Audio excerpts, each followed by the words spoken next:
If everybody would mute themselves when it's not time for you to talk, I'd appreciate that.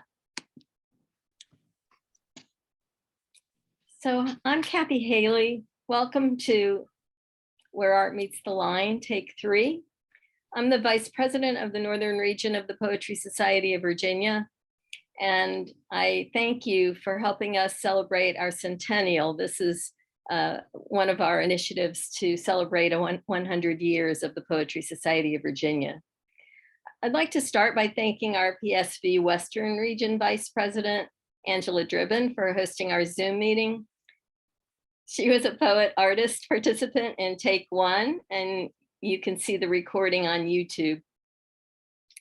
Today, we are joined by 5 talented poet artists. If you'll wave when I call your name: Michelle Garcia, Danuta Kosk-Kosicka, Marjie Gowdy, Marjorie, Bill Glose, and Virginia Poet Laureate Emerita, Carolyn Kreiter-Foronda. And I'll be sharing my own integrations of art and poetry today as well. And I'd like to request that many of you participate in the chat today in order to give feedback to the poets and the artists. Also, if you are interested in reading in the open mic, if we have time, we'll add you if you make a request in the chat. Poet artists will introduce themselves specifically in terms of their work as integrating poetry and art, and they may put additional information, bios or websites links, for example, in the chat, which you can save at the end of the meeting. I've always been interested in writing and the arts and the potential to integrate them, but my fascination increased when I designed and taught a seminar course, Writing and the Arts, and watched my brilliant creative writing students turn out incredible projects. I continue to incorporate elements of this practice in my Johns Hopkins course, Teaching Creative Writing. I'm excited to have you share your artistic practices with all of us. And we'll start with Michelle Garcia, who is one of my former students from Woodbridge Senior High School's Center for the Fine and Performing Arts. And I'm sharing my screen with a PowerPoint to get us started, and will do my best to click through in a timely manner. That's perfect. Well, hi, I'm so happy to be here tonight. My name is Michelle Garcia, and I published my first book this past April, and it's called Cul-de-sac Angels. And I just wanted to talk about how writing in the arts influenced that whole process and how I create poems out of these collages, which you will all see in a second. So I'm going to share one poem for you first. I think that's the order that I initially wanted to do it. This is Bedroom Collection. Chipped bubblegum walls, nail-sized hole in the ceiling from the Christmas morning dad hung a princess canopy over the quilted twin bed, and I, being just 5 earthly years, nearly died of rejoicing. There's a snow globe collection. Kansas City, the Big Apple, some Canadian province with a funny name, hidden next to stacks of early 2000s DVDs dusted over by 18 years of girlhood magic. So I used to watch the tulip poplar rooted in our yard blossom and shed like an honorable prostitute. I remember when she finally succumbed to the kind of malignant cancer ancient trees inherit, and the bad men in trucks came thrown her and kidnapped my only friend. They left an abyss in the ground. And now our grass only grows deep green around it, as if forever stunted by what had been committed there. I want to tell you another story about that window, the foreign flavors it offered me. The awkward stage of my 13th spring, I perched there with Dad's pocket-sized binoculars to observe with my freckled girlfriend, the boy with the floppy brown, almost mullet, playing shirts versus skins on the sloping field by the middle school we attended. Illiterate in the male species, tight braces like schoolgirls, because that's exactly what we were. 3 years later, a boy with another name stood beneath the window, as valiant and hormonal as Shakespeare's Romeo, and proposed to me with pink roses in his hand by reading written in Crayola marker. I and ran like mad downstairs to thank him for letting me play his blushing Juliet. Love with worlds apart from it. That place is now a portal to a dimension where I was once innocent enough to believe in simple things. Bedtime prayers, the oak desk permanently stained with yellow acrylic paint, dog-eared books, Sylvia Plath's Ariel, my adult journals, the Velveteen Rabbit, the Nutcracker Ballet, an unread copy of Anna Karenina tucked in secret nooks, Polaroids of now strangers ruined by terrible exposure, names of pop star crushes I scrawled on the wall behind my mattress. Nothing vaguely unholy ever happened there. In that suburban dollhouse of a room where the inimitable smells of summer, neighbors' barbecue, bug spray, sidewalk chalk, chlorine, and backyard sprinkler wafted in. And I took it all in, inhaled every atom of it because I was young and because there was nothing better to do and no one better to be. Thank you. So the collages that you saw, those directly inspire the poem that I just read and a lot of the poems that I included in my book. As you can see, they're just flat lay photography, images of, I have treasure chests. I keep these like knickknacks and trinkets in my room. And one day, I think in the middle of COVID, I decided, it's time to take a trip back down memory lane and look through everything, because that's just something I think that I'm drawn to as a very sentimental, sort of nostalgic poet. And I remember just being struck by this inspiration all of a sudden, just digging through everything you can see here. It's a chaotic mess, pictures of myself and friends, and you can see a campus map of Blacksburg, where I went to school, in Virginia Tech. I just graduated last year, but some memories are older, some memories are newer. But I think ultimately the thing that I really wanted to capture in my writing is the fact that I pull my inspiration from very literal things. I think I used to tend toward using a lot of metaphor, using a lot of figurative language, but I think recently, especially in college, when I was trying to figure out my own world and how to interpret it, I sort of just felt myself being drawn to things that are physical and tangible, sort of items that have their own life, and I can, create life out of them. And so I used to sort of be embarrassed about the fact that I held on to, tiny little things. And at first I was like, there's really no art in this. It's just clutter. It's just me in my childhood bedroom looking through memorabilia. Like there's a picture of me in preschool on my first ever day, a little love letter from my friend. And pictures and a hotel key when I went to Poland and, was abroad for the first time in my life when I was 16.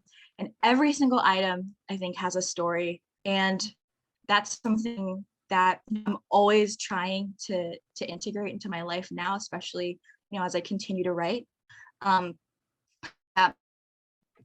Collections are a form of memoir. And, memoir is so deeply integrated into poetry. And I feel like, those sometimes seem like two different genres of, of thought or of writing, but, in my mind, it's all mixed into this one sort of artistic soup, or this like the spread of just different images, ideas. And, when I look closely at all of the pictures, I'm just reminded of like little worlds that exist within them. So yes, I published my first not this past April, wow, time flies, a year, April 2021. And I ended up using the collage as inspiration for the book cover. I put the entire thing together by myself, and it's a chronology that spans chaos of adolescence and, being in high school. think Miss Hailey knows that. But it reminds me so much of where I came from, roots, and also, I thought that being able to showcase every stage of my life in poetry is sort of a way that I want to keep traveling toward. I have a ton of source material for my poems because I write a lot from an autobiographical standpoint. I really do think that when it comes to poems, I sort of imagine myself to be like a photojournalist. I like to try and suck out every single detail I can get from, a memory. And sometimes it's as silly as like a movie ticket or there's a wish list right here of a bucket list of everything I wanted to do when I was 13. And I found that, and it just, hit me in the heart in all the right places. So that is my journey with being a poet artist.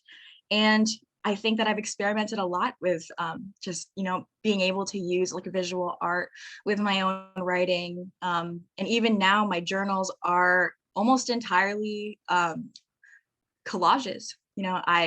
I like to save everything, put it in a hardbound journal, and I don't know what's going to come of it next, but hopefully something like this. Thank you.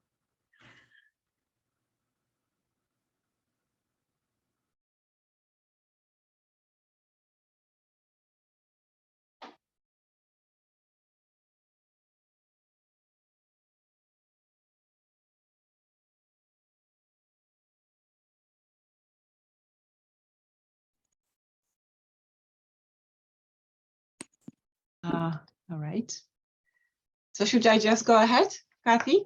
Yes, go ahead. All right.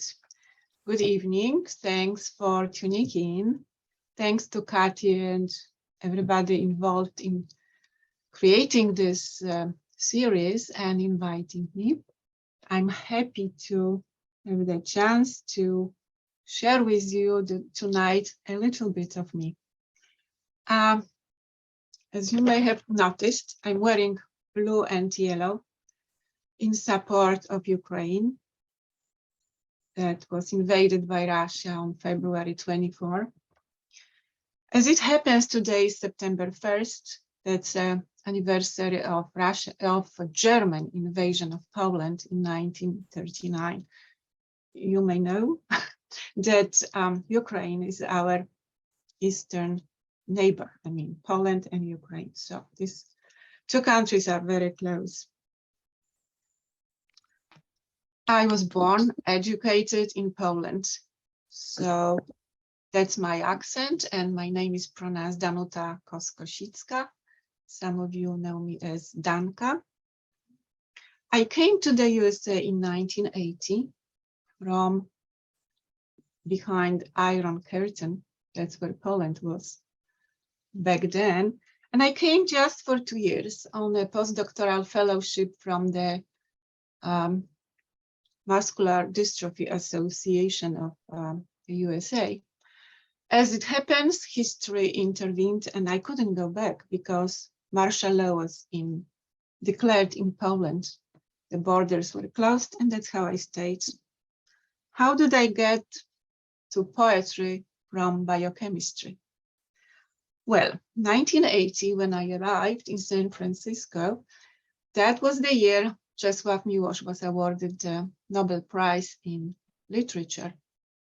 Then, 16 years later, when I was already in Baltimore, Wisława Szymborska got a Nobel Prize in Literature. A friend asked me if I could translate a poem, any poem of Szymborska, because they were not available in English at that time. I liked the challenge, and that spurred me on to start translating poems by Lidia Kosk, who is my mother. She resides in Poland, in Warsaw, and she's the author of 15 books. So at one point I started writing my own poems in English. And then living between these two cultures, two languages, at one point I went into the third language, which is painting my poems. Photography, which is the other art I do, I was doing always as far back as I remember.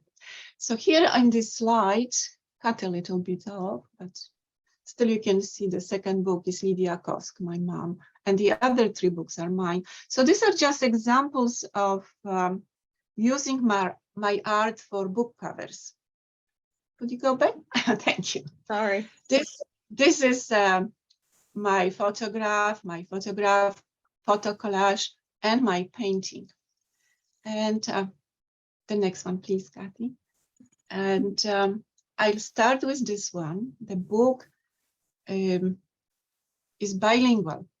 What happened? It was published in 2003, a year after my father died. So it's a very, very special book. It's bilingual, as I said. Niedosyt is in Polish, Reshapings in English, and you have an example of a poem in both languages facing each other. I selected the poems and translated them from previous books of my mother's. And then the last chapter are the poems that she was writing after my father died, and I was translating them. Now, this painting is one of my first, and it's very, very special. I painted it for my father. He still saw it, being very sick. There are 2 leaves, a green one, young, and the old one, brown. And then there is this leaf-shaped or heart-shaped light, and you may recognize the mistletoe. In Poland, we really have this custom that we kiss under the mistletoe. So I will read in English. You can follow on the screen my translation of Lydia's poem. Light in the tunnel of helplessness. A man reached the window. The bleakness of dawn hit him. The pain spread with remembrance, radiated from the horizon of clouds, filled and pressed him into nowhere. Suddenly, a sharp ray explodes, brightens the park and awakens the trees, straightening out their green folds of moss on the musty bark of numb trunks. They move in a shining line towards the white birch, whose arms stretch out in the grace of radiance, embrace the man behind the window.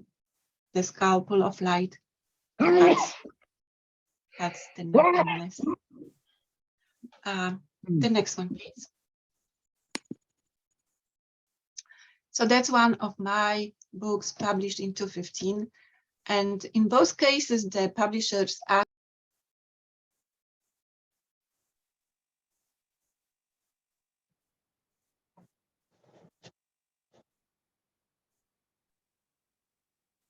Can you hear me? Now we can. Now we can. Okay, so did you lose a lot? I mean, like, okay. Start on this slide. Okay, so this is my self-portrait with lighter shadow. And the poem is the title poem. And the reason, okay, I started writing it on the plane. I was leaving back from Poland, coming back to the USA. This was after I finally could travel back to Poland after 8 years of no travel because of the martial law. So I haven't seen my parents for really 7 years, and the rest of the family, everybody lives in Poland. Now I started writing this poem in Polish, and then somewhere between the clouds, I turned to English, just like that. But I'm reading it in English. Face half illuminated, half in shadow. Beyond the small window, a woolly sheet, underneath a dark gray wing. Isolated, we turn our clocks back. At first, cautiously, just 1 hour. Of words' colors, only gray, blue, and white remain. We drink over our losses, stuff the emptiness with meals. When we bravely turn our clocks back again, the smaller clouds blush. We begin to believe our powers over time. But at 2 p.m., above the white, blinding vastness, the moon turns up. Below, the mountains rise, ice fields crack. Tea time, a scone with clotted cream. I unpack the spoon, mounds of heavy cream, frosting, float by. Needles on my window pane spell, beware. One more hour left. The passengers debate whether it's 6 a.m. or 6 p.m. In Warsaw, concealed by heaven, my parents sleep at 12 a.m. On I-95 in Maryland, at 6 p.m., my husband and son are nearing the place where I will touch the earth. Next, Cathy, please. Yes, beautiful. Okay, so that traveling back and forth to Poland, and then actually the fact that for the 8 years I couldn't travel is a recurrent theme in my art and poems. And the next, Cathy, please. Then, okay. So I made a few collages, and let's keep it as a background of my poem. One of the poems on the subject, learning to cope. I can't see branches on the other side of the window where the birds announce the dawn. Movement in the trees, the nuthatch who forages upside down, or a vagrant sparrow. Sapsucker cuts out a chessboard in the bark. A gray squirrel waits for sap to drip. The ornate grasses on the hill faded to straw. Red fox heads out of his hole, zigzags upwards. Deer blend in, devour remnants of plants at the threshold of spring. Which blue wears the sky today? Clouded, clear washed, busy with planes, hawks? Some of us can't go back. Some return thousands of miles back and forth. Broken string, I can't raise the shade. And the next piece.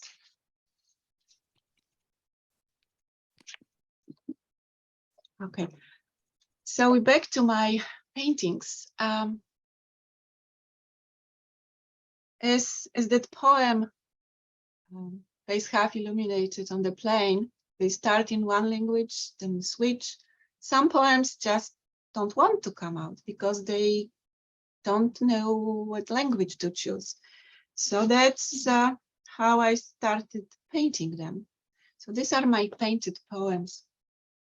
I did a series of these poems in Zakopane, which is a resort town in the Tatra Mountains. I used to go there with my mom every year.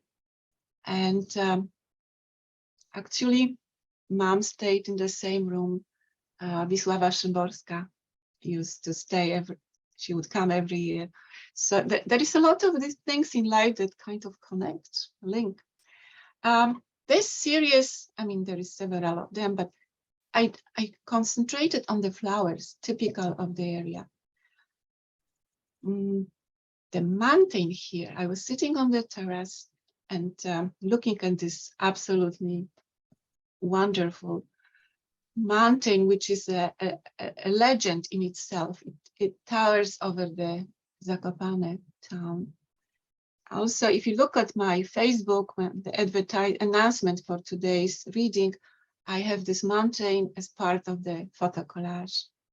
So I found a poem that goes with it, so to speak. Holiday morning in the Tatra Mountains for my mother. In the fog that engulfs our manor at the creek, we forgive ourselves the sin of insatiability. We forgive ourselves for today all unaccomplished deeds, and looking at the drops hung on the terrace for birds and brook to perform before the altar of Giveont, dozing behind the clouds, in the softness of morning discourse, tolling bells, basing paths, bellowing dogs, we engulf ourselves in a sleep without dreams. And the last one is my Mexican book. I designed this book specifically to pair my photographs with my poems. There is a map, you don't see it very well, but trust me, there are all the places I have visited in northern Mexico. These are just 2 photographs. Again, my self-portrait in light and shadow. And this one is a photograph I took from the pyramid of the moon. And that will be the poem I will be reading. At that time, I was already quite sick. I was diagnosed with chronic disease, fibromyalgia, which is a lot of pain and exhaustion. So going there, being on painkillers, of course, I knew that I can't climb the pyramid, but my heart wanted to go as far as possible. And that's what I did. Pyramid of the moon, step by step, holding onto hot stones, never looking back, until the first broad platform, I climbed the pyramid in Teotihuacan. Inhale the high sky, exhale layers of pain, persuade my frail muscles. Long rest away from the sharp terraced edge, up again to the second platform. I halt when the flat cut steps end, far below the summit. Nestled in the body of the pyramid of the moon, in silence I soar above the street of the dead, the plateau, the horizon of mountain chains. Thank you. Thank you so much. Beautiful. Bill Glose, you are next. So I'm going to stop sharing. Thank you so much, Danuta. All right. So first, for my ekphrastic work, I'll be showing poetry movies, short videos that create a visual interpretation of the poem being read. When doing this for my own poems, I tend to create an audio-visual collage, a series of pictures and sounds inspired by the poem's lines. But I also love to create poetry movies for others. And when I do that, I serve as the director, the editor, and the script supervisor. I storyboard the scenes, I film the various snippets, and then I piece it all together at the end. Today, I will show 3 of these poetry movies. The first is one of my own from my book, Postscript to War. And then the other 2 are by Poetry Society poets. The first will be by M.J. Kledzik, a Norfolk poet who won I believe she won the debut North American Book Award from our contest. And then I will close with a poem by the current Poetry Society president, Terry Cox Joseph. So let me pull these up now. Mouth of Sand by Bill Glose. Outside our tents, wind-whipped brown lances every sliver of exposed skin. Canvas walls billow like gasping lungs as we spit gouts of sand-flecked phlegm and listen to a low-pitched keening like the moaning of a bassoon. Truth is like the scouring grit of wind, precious lies stripped away to leave one naked as a newborn calf. Sand inside our goggles, our gloves, our underwear, the interior mechanisms of our guns, bolts cracked open to reveal powder as fine as regolith scooped from the moon, a surface without atmosphere, without sound. Every granule loves to tell the story of how it once belonged to a mountain before the pulverizing sledge of time, before the yowl of wind eroded every falsehood to which it clung.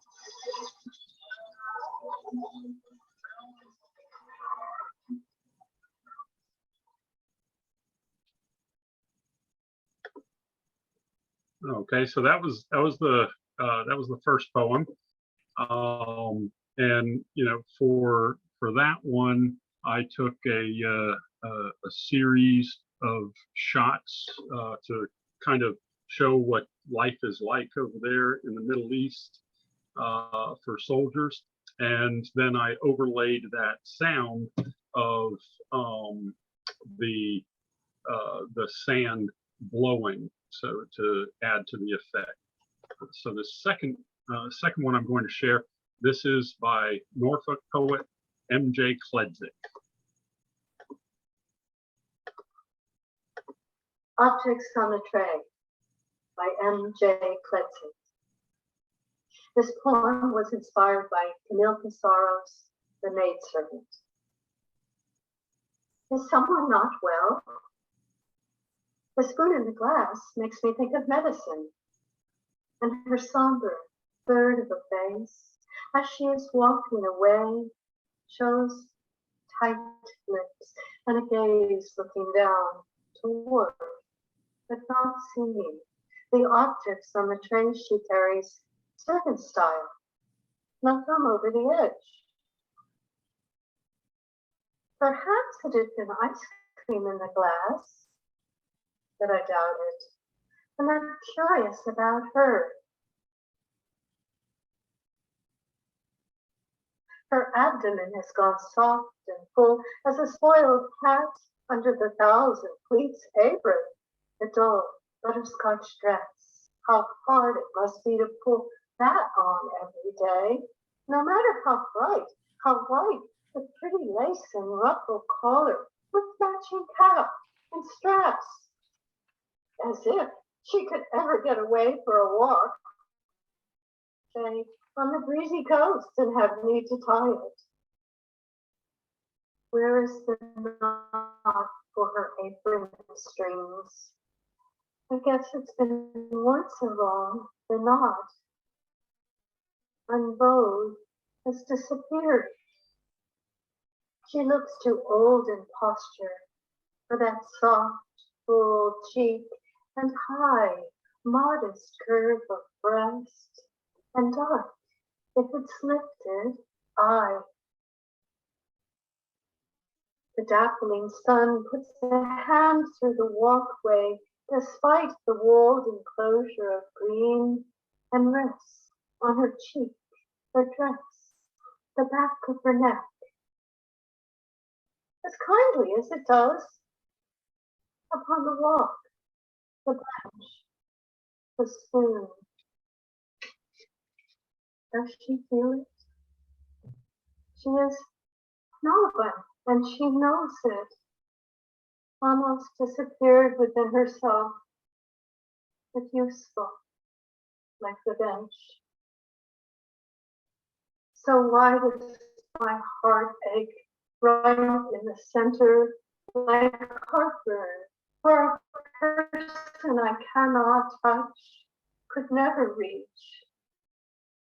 She has already gone ahead, already rinses the spoon.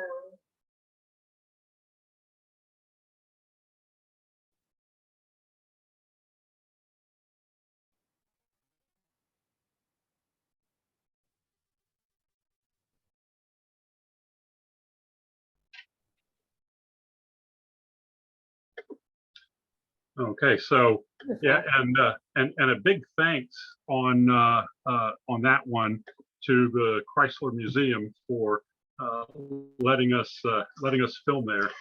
That was quite an experience. A lot of people were that were also in that gallery were looking at us, wondering what was going on at the time. Okay, and so this last one, as I said, this is our current PSV president, Terry Cox Joseph, and this was filmed at her house in her yard.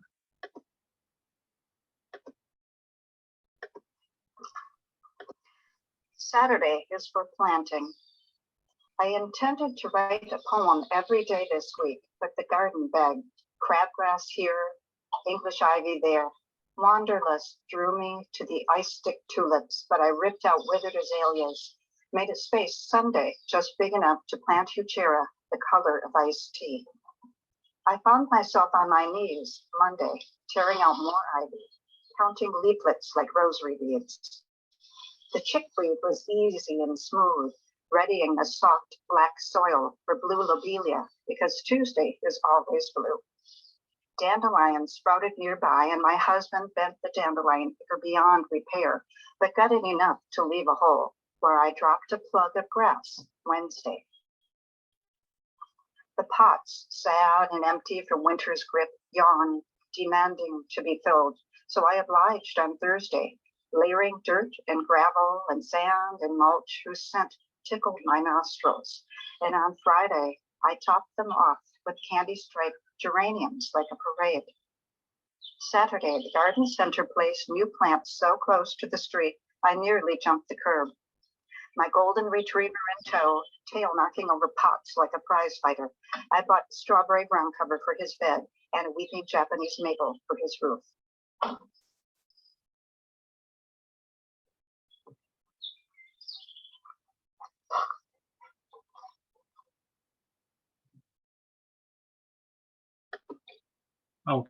Okay, so that's a little example of what I like to do with other people's poems. It was a lot of fun that day with Terry. I don't know if you noticed, for each of the days she was wearing a different outfit, even though we filmed it all at once. So she was constantly having to go back inside and change.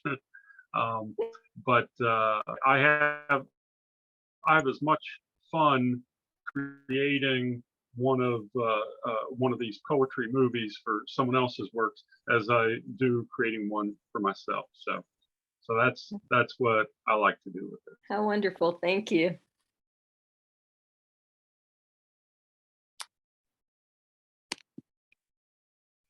Oh, and one last thing I should say, I'm going to put the links to these videos in the chat. They're also posted on YouTube. And if you go to that YouTube channel, Virginia Poetry Online, there are other poetry movies there as well. Okay, and I'll just click through these. Mouth of Sand was the first one, Objects on the Tray, the second one, and Saturdays are for planting. Thank you so much, Bill. Marjorie Gowdy is next. We also call her Margie. Yep. Hi everybody. I'm going to have to read a little bit of this. I'm Marjie Gowdy, and I really appreciate being here. I appreciate everything that Angie and Cathy are doing with this series. Thank you. While I've only made a foray into having my art and poems published in the last few years, the visualization, of line and form have long informed my world. At a young age, I drew editorial cartoons for a local newspaper. For many years, I do cartoons and stories about funny things that happened in my life. I had a varied career, but in every instance, my work centered around writing. And in a long stint as a small art museum director, I was surrounded by the world of art much finer and better than mine will ever be. When I retired 5 years ago, I knew I wanted to get serious about writing and painting. I found that every story I started to write turned into free verse. Fairly quickly, I started working as a poet, and that has been so rewarding to me. And I'm sure that all of you feel that way. As I write now, at times, I'll want to include a visual with my poem. At other times, I'll draw the illustration and add a few lines of poetry, of my poetry.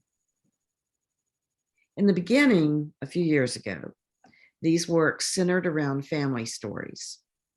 So this slide is Corner of Brandon and Magic. God, how I loved him. Small fellow in fedora holds my chubby hand. We walk to a fairy tale parlor of ice cream dreams.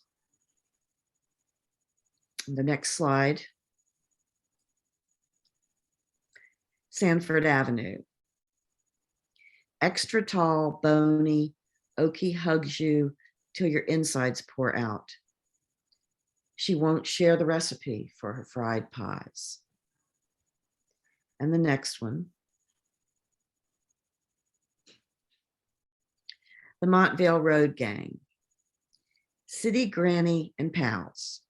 The Montvale Road Gang. Smokers, jokers, chef's pie at Miller and Rhodes.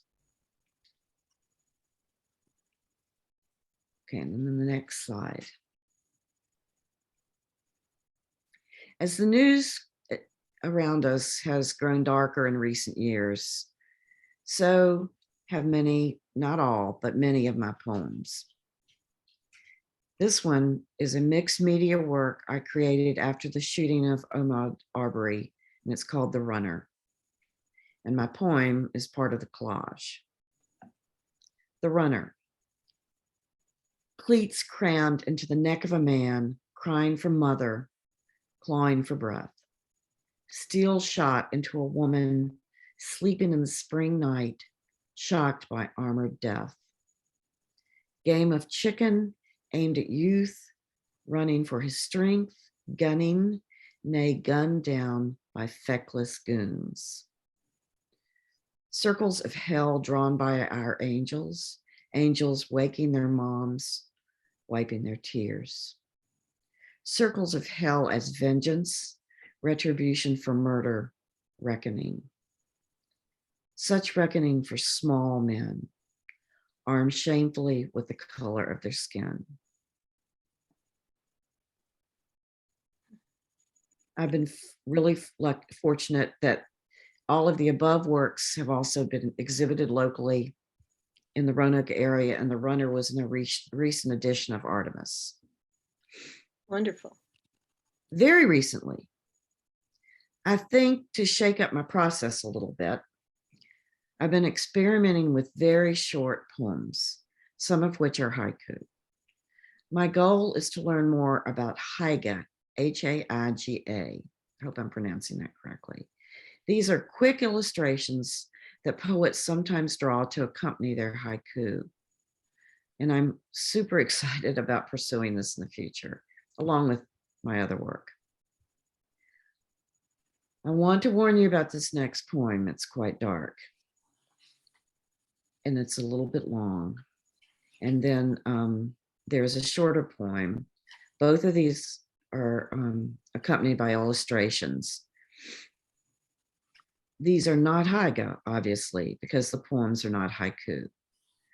But I hope that the combined works do show my continuing journey. pull this up. Having a little bit of trouble here, just a sec. Okay, Little B. Soft pink tights covering sweet rolls of baby fat. Beatrice dances for her fathers. She squeals to her auntie's strum. Auntie is tired now. One daddy lives down Grassy Hill Road. One goes in and out of Auntie's door. Little B hugs them both. After cucumber salad, fresh corn, B stretches her girl legs and pulls on a new pair of flats. 10 out of brownies, I scrunch up in long daddy's lap. When I dance too hard and the song stops, LD cuddles me. B is all of 60 pounds. Ponytail ties her fine ginger locks, studs like fairy dust in her ears.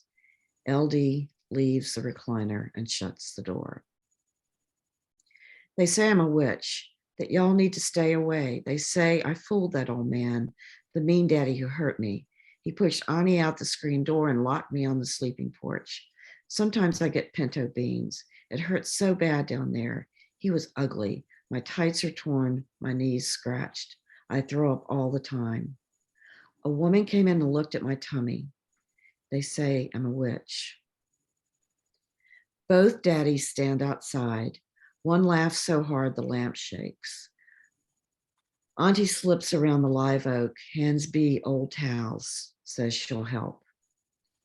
A van with letters parks out front. Men are yelling, lots of them. Women yelling too, but louder. Auntie's friends bring cloth blankets to B's cot. B shivers, she hurts. Where I'm going, will they love me more? If I get better, can I get a doll? The blood, will it stop? I'd like to dance again. Okay, and then the next poem is Bobcat, again with a haiga illustration. Have you watched a racehorse when she runs, galloping for all she's worth, haunches steaming through the field, aroma of her heated, fearless life? I startle. My phlox pulls back.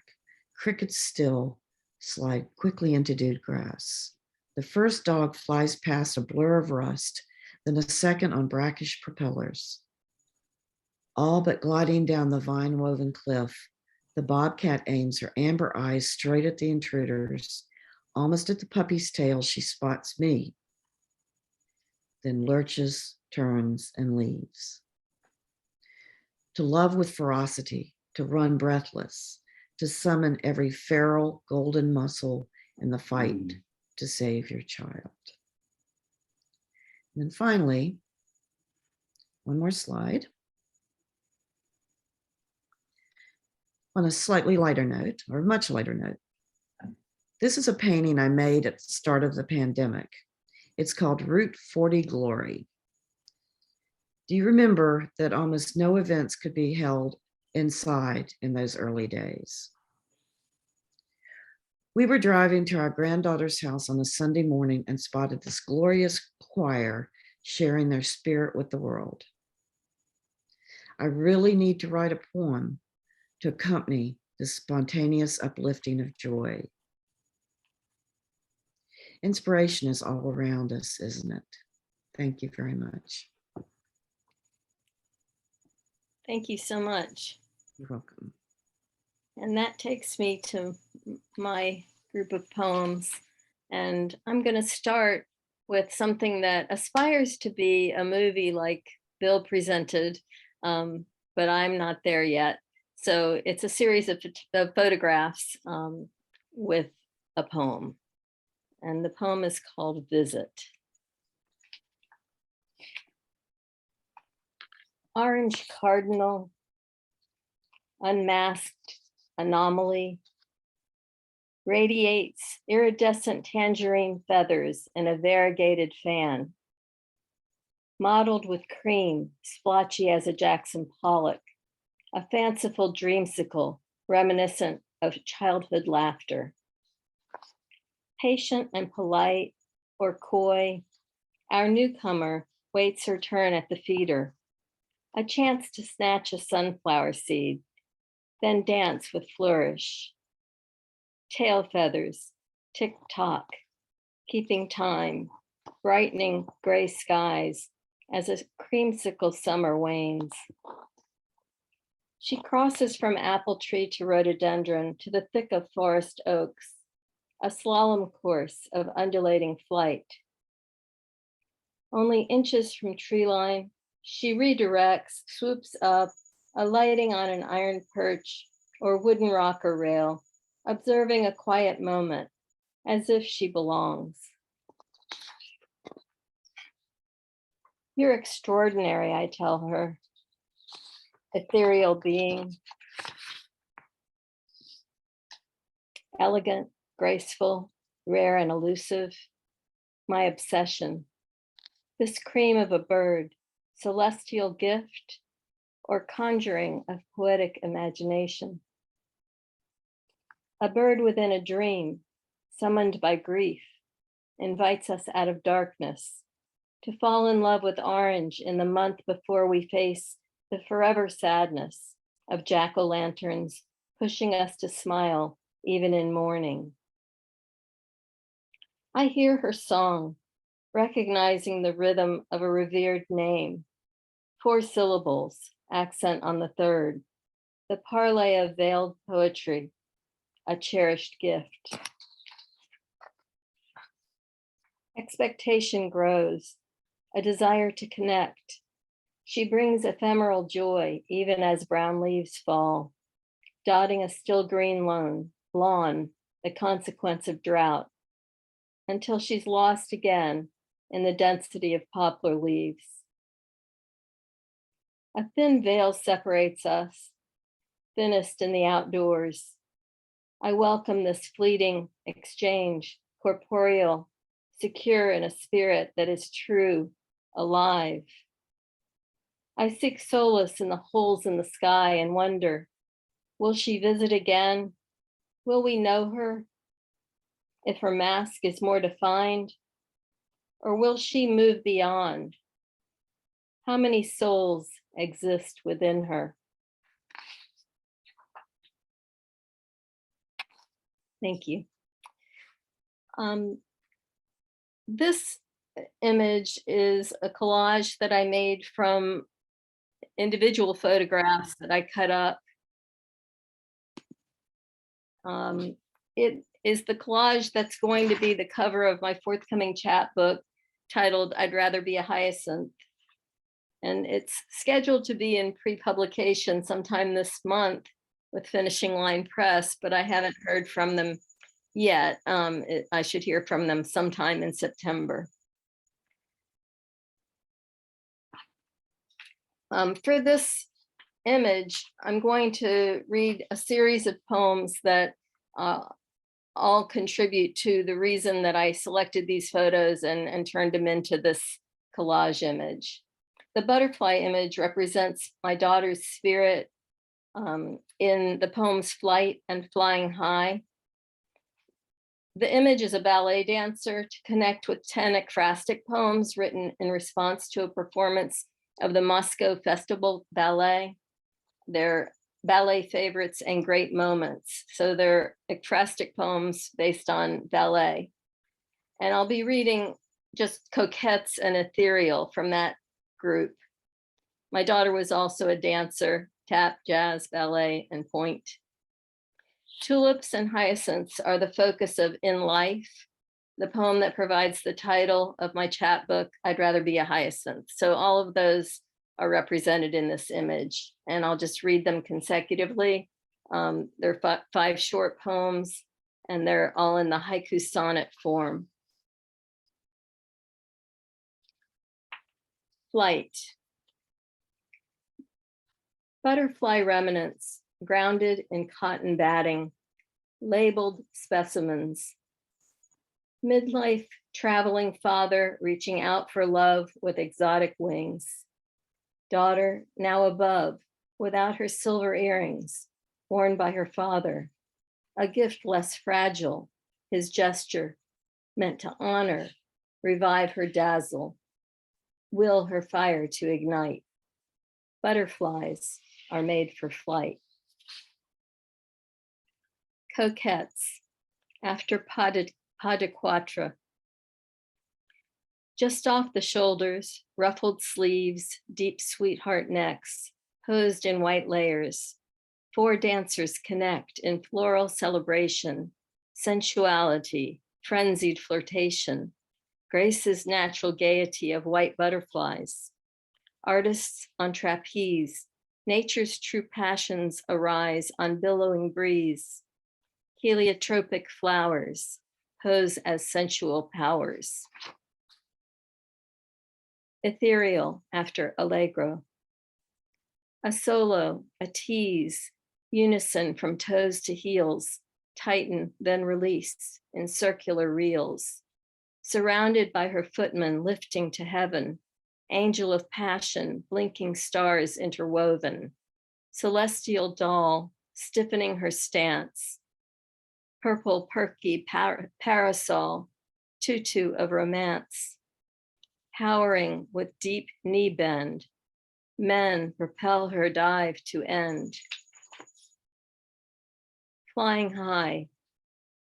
Yellow pigments fade as our rose opens wider till petals cascade. Rainstorm denied her a lifeline earned and deserved. Gerbera daisies, magenta preserved, stand tall like charming ladies in crowds of proud leaves. How does God decide which flower stays, which recedes? Mother Nature's chide? Darwin's law does not apply. She lived as a butterfly. In life, hyacinths, purple, baby blooms adding stress, weight, instinct, maternal. Tulips variegate, orange yellow, dancing coy above troops of green, singular pride, joy, even with no breeze. In life, I'd rather be a hyacinth, embrace the role of mother, live the labyrinth, loved by a brood of florets, very center of orbits.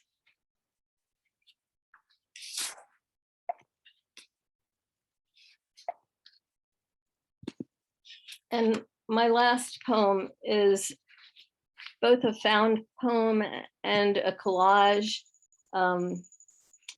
I don't know if anybody recognizes these colors, but this is a collage made from a Camel cigarette advertisement. And it's a poem that I wrote as a found poem during the spring of 2020 when I took a class with Chad Frame on found poetry. And following the poem, I have the sources of information, but you'll see that the poem goes back and forth between 2 voices, basically. One that's more poetic, that is more created by me as a poem, and the second, the words of an article about the response to the coronavirus in Navajo Nation.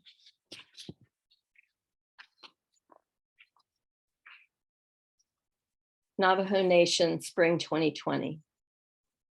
White of North, South Central Colorado Mountain of Cisnagini or Blanca Peak. White shell of Navajo creation, protected by bear, dawn. Coronavirus spread rapidly throughout crowded cities, but one rural area, more COVID-19 cases per capita, the Navajo Nation.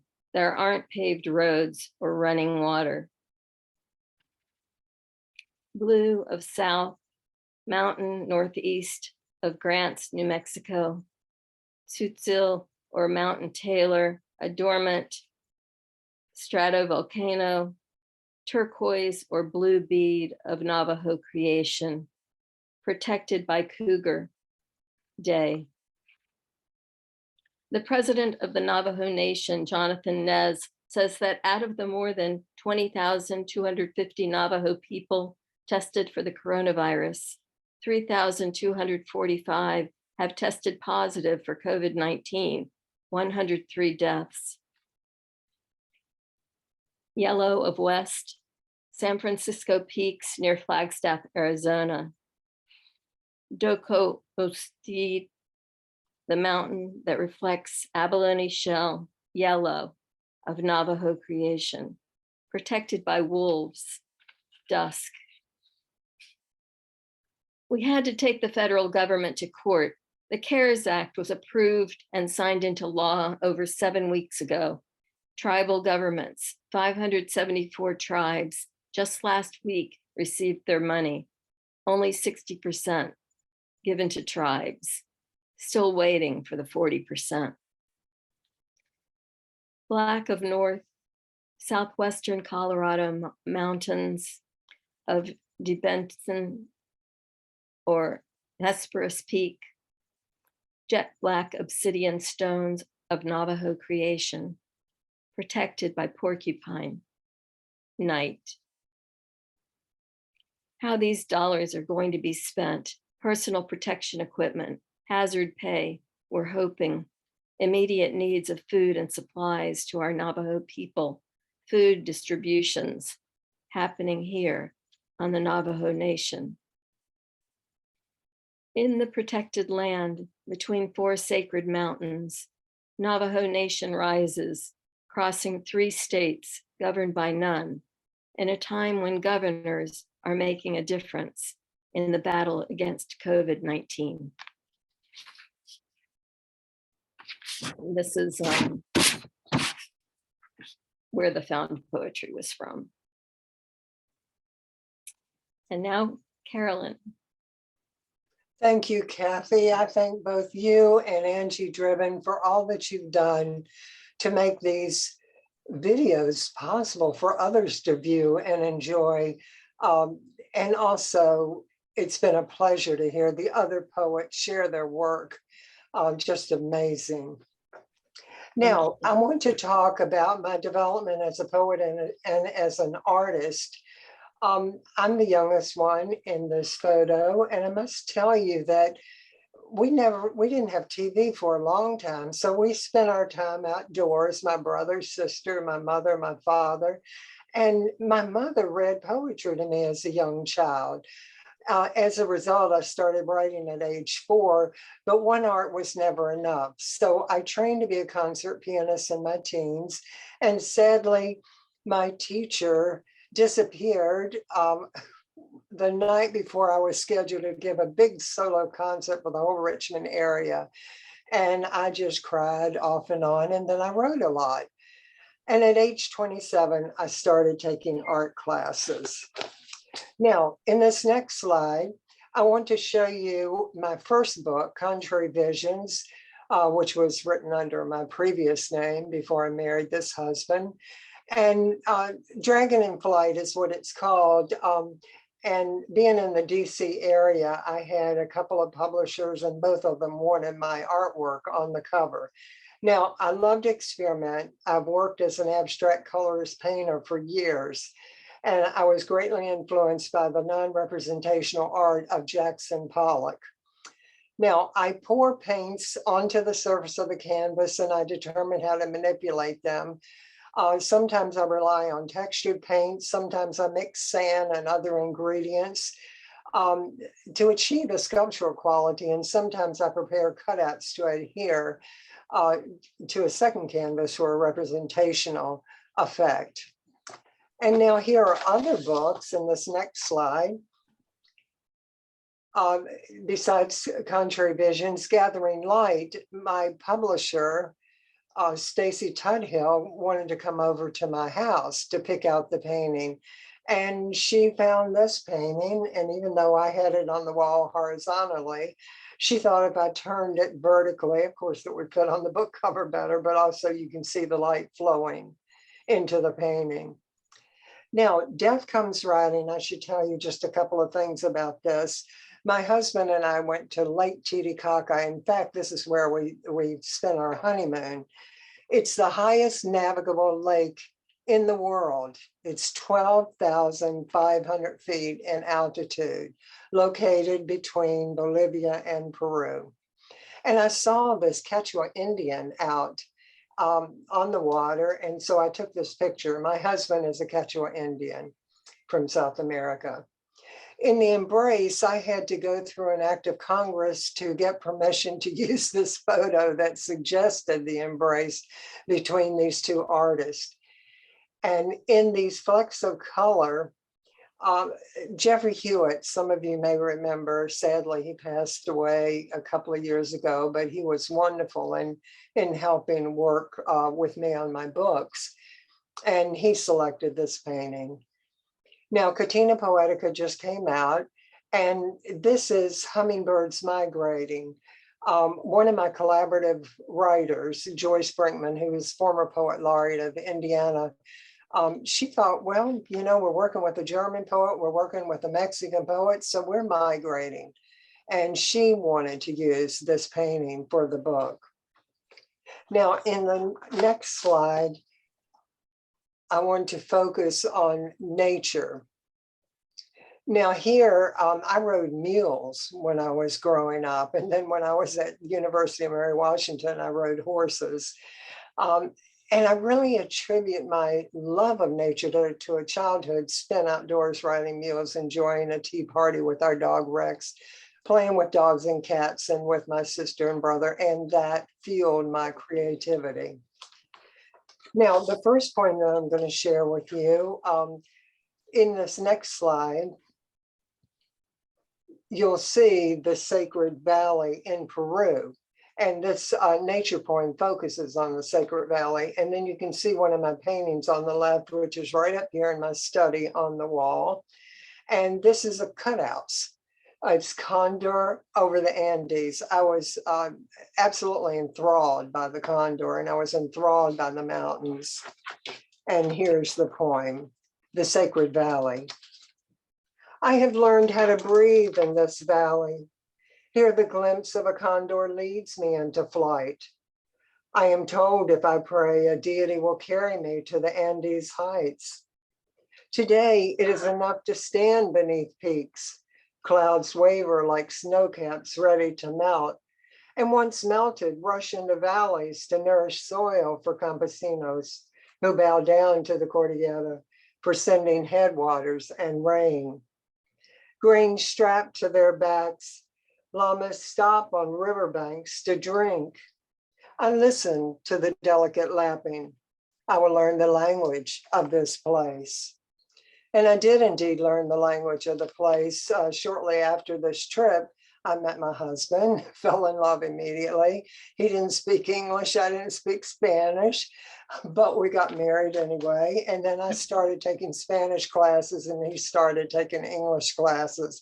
At that time, I had finished all of my graduate degrees, and there I was going back to school to learn another language.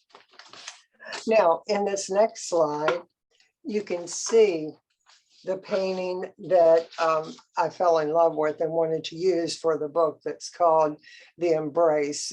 Frida Kahlo is hugging her husband, Diego. And yes, they did fight a lot, but they too were in love. In the next slide, we were able to take 2 trips to Mexico. I had to do an inordinate amount of research, and I even traveled all over our country, the United States, to see artwork. Now, the Ministry of Education building shows all of these murals. They're on display. And the one that I fell in love with was The Embrace. And the reason that I like it so much is that it really does, it shows so well. You have this peasant and this urban worker who are coming together as one. And Diego Rivera was way ahead of his time, and so was Frida. And look what's happening today. We're coming together. It doesn't matter whether we're rich or poor, people unite. And here's the poem that I wrote. It's in the voice of Diego Rivera, and it's called Hymn, The Embrace. Embrace the land, my brothers. It will sing to you of stony hills sheltering the tremulous night, of rivers belling slopes, a flute's voice in moon's wail. Sing of you, mis hermanos, come together in the saintly dark. Embrace the land gone fallow, scorched fields, dust-laden rows. They will sing to you of ill-starred crops, the kernel of worms, brambles, and owl's screech. Sing of a farmer's howl in the dead of day. Embrace the land, gentle peasant and urban worker. It will sing of consoling rains, the descent of amber rays. Sing of a halo in the shape of a sombrero, wreathing your heads bowed as one.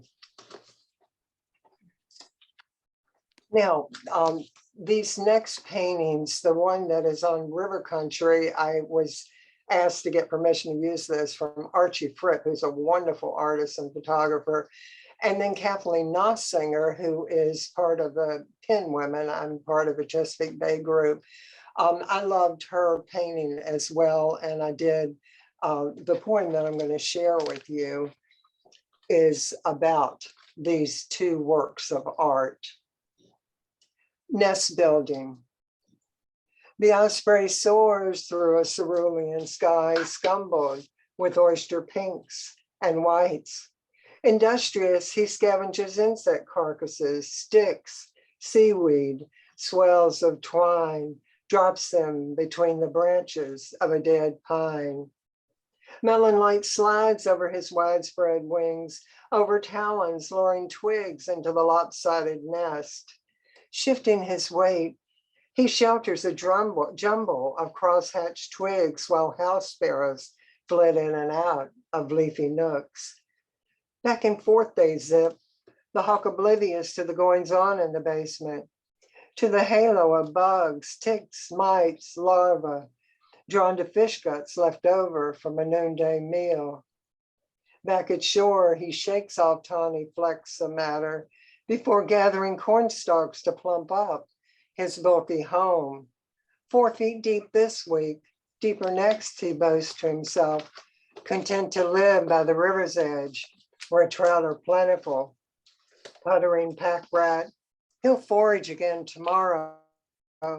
His random collections tug at the soul, call him back to this thriving creation, a flutter with wiggles and squeals, lit up like spooned honey, he zeroes in to land.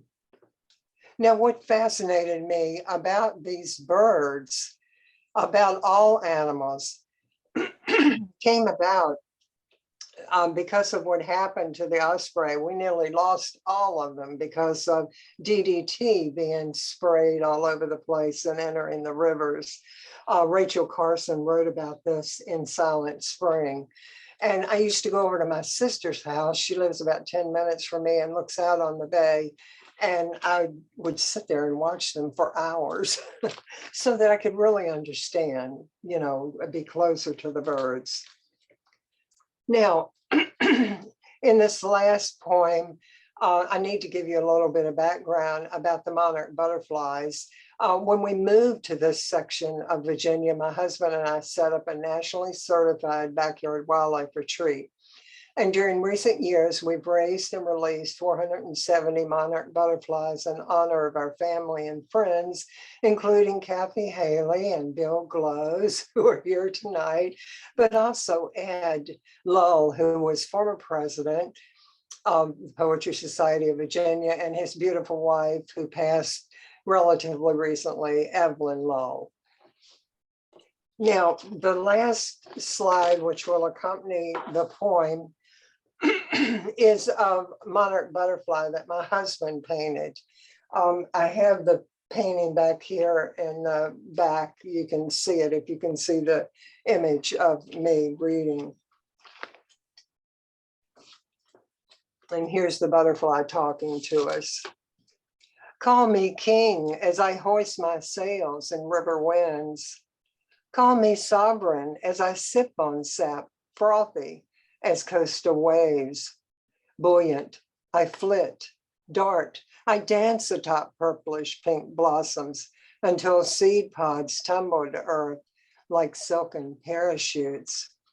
Call me emperor as I absorb nectar on an autumn day, as I lather fragrance onto stalks shaped like arrows. Call me tribal chief. Crown me supreme ruler as I fly south to a warmer climate, cling to a pine or sacred fir tree, paint limbs orange and black, flitter like the tapping of a light rain. In time, I'll return as your monarch, breed in dwindling grasslands, battle to endure in shrinking habitats. Let me be a leading light, a luminary destined to survive. Thank you so much. Thank you. A round of applause for all our poet artists. Thank you so much, all of you. And then we'll move on to the open mic. And we had 2 people scheduled ahead. Shirley Brewer from Baltimore. I believe I saw Shirley come in earlier.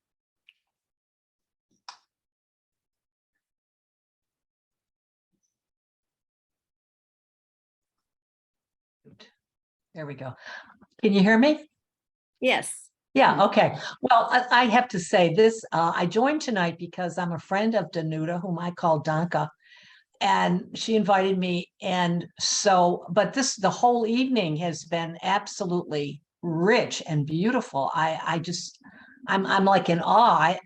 You know, and I'm going to read something, I don't know, but I just want to say one thing. Bill Glose, I've never met you, but I know your work. I have read poems by you.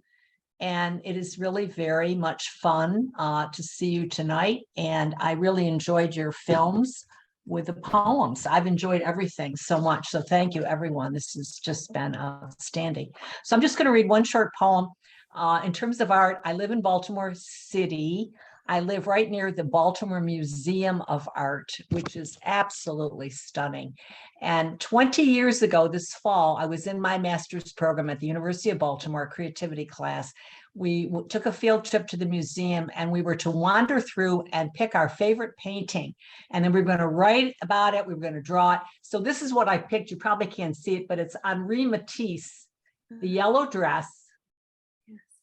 And Dan Cuddy is here tonight. And Dan, I'm going to read, because Dan published 3 of my poems about the yellow dress in a recent issue of the Lock Raven Review. So I'm going to read one of those. So anyway, 20 years ago, I did write 2 poems.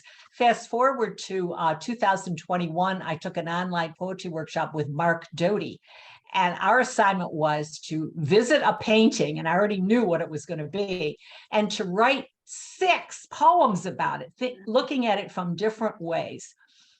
And so one of the poems that I wrote, the one I'll read tonight, I got to thinking about the yellow dress and about all the other yellow dresses that didn't get painted, that didn't get in the picture. And I sort of imagined them maybe forming this secret club where they would meet and, you know, just kind of talk about how they didn't get picked. So this is called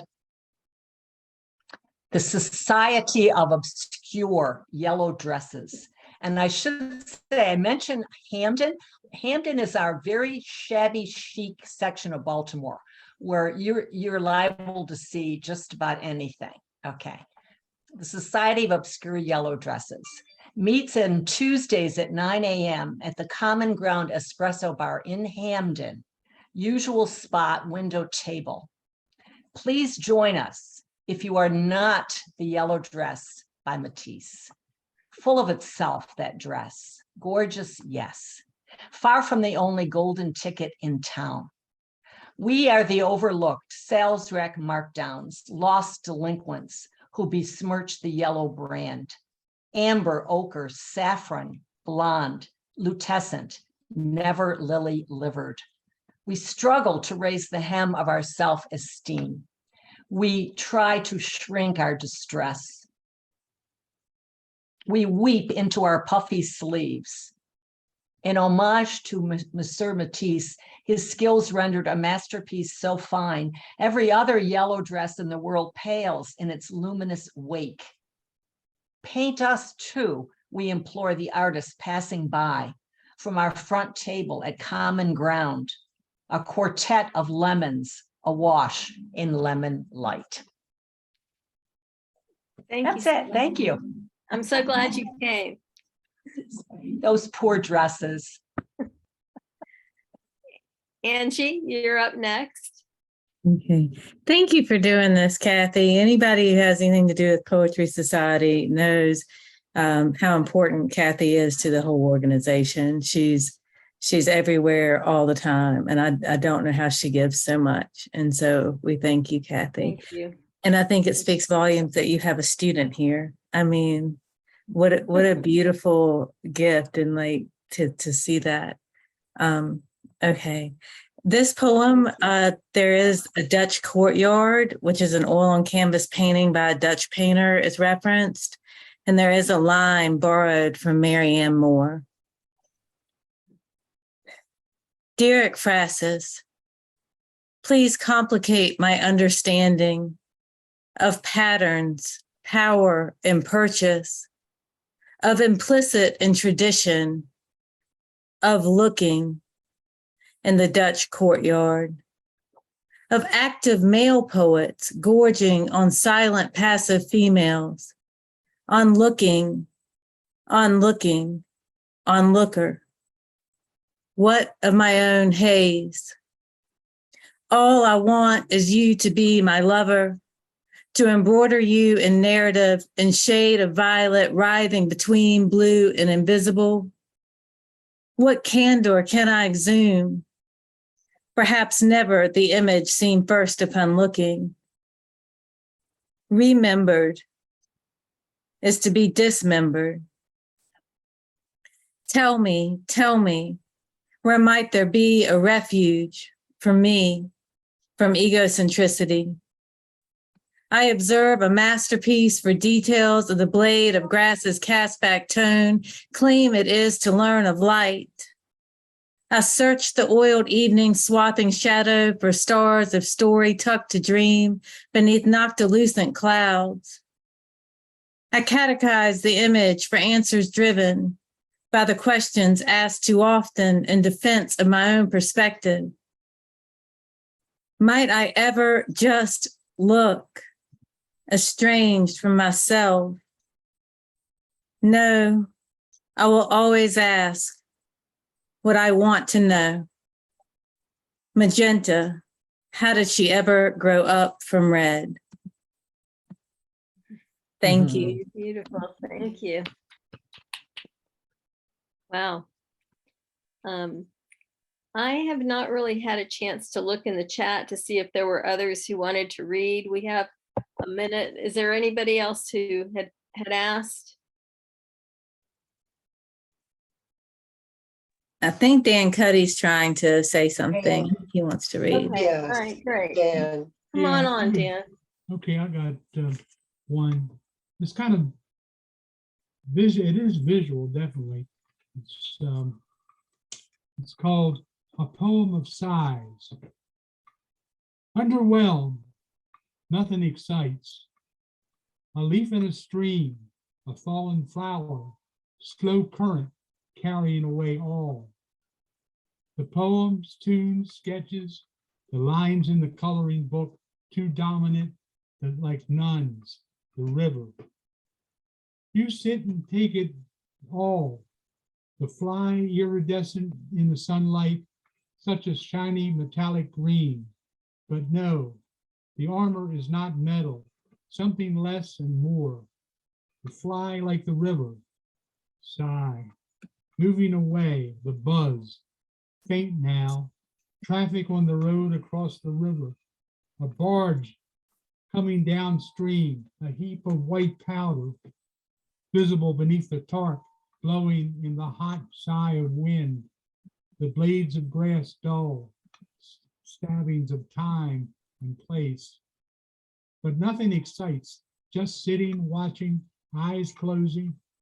The light gets under the lids. You view your skin inside out. Sigh. That's it. Okay. Thank you, Dan. Appreciate that. Was there anybody else? Paul? Somebody tells me that you'd like to read. Yes, just I'd like to introduce myself.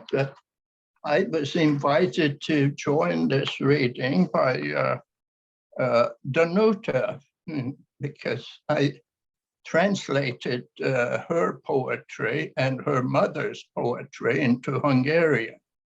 And so she has published some of my Hungarian poetry in my English translation. So I translate in both directions. And, Nice. and so I'd like to introduce myself with a poetry reading poem, The 2-Minute Salvation. Although life exhales but one poetic line, the marketplace is crowded and the stands are sagging with words, syllables, go tumbling over unrhymed syllables. Verse climbs over verse, and you get but 2 thin minutes or less to unpack and sell your wares. 2 thin minutes to diagnose and cure the ills of the universe, plus dissect your soul and hang it out for everyone to see the bloody mess. 2 minutes to lie on the altar where your heart is torn out and tossed into the shredding machine for the lack of sacrificial fire on the cool foreheads fencing you in. 2 minutes to shove your metaphor into the mouth, gaping at you, and reach all the way down into the stomach to turn it inside out. 2 minutes to strip off the clown costume and stand naked and play a naked violin standing on the ceiling. 2 minutes to get your SOS across an ocean of suffocating cliches. 2 minutes to douse yourself with rhymes and look for matches. 2 minutes to give away eternity wrapped inside a hyperbole. 2 minutes to steal a pearl into the eyes before you. 2 minutes on the judge's bench. 2 minutes in the dock. 2 minutes on the butcher's block. 2 minutes on the rack. 2 minutes on the soapbox, 2 minutes on the cross. But 2 minutes can also be the age of the universe if you have a well-honed secret tucked away in a pocket of your verse. And if your frantic meter doesn't cause it to sink before you reach a sunny shore of applause, hanging on to the 2 minutes refrain, just 2 more minutes, please. And then you can shoo me off into nevermore. Thank you. Thank you so much. That's a great way of closing. I thank you all so much. We can go ahead and stop the video and then we can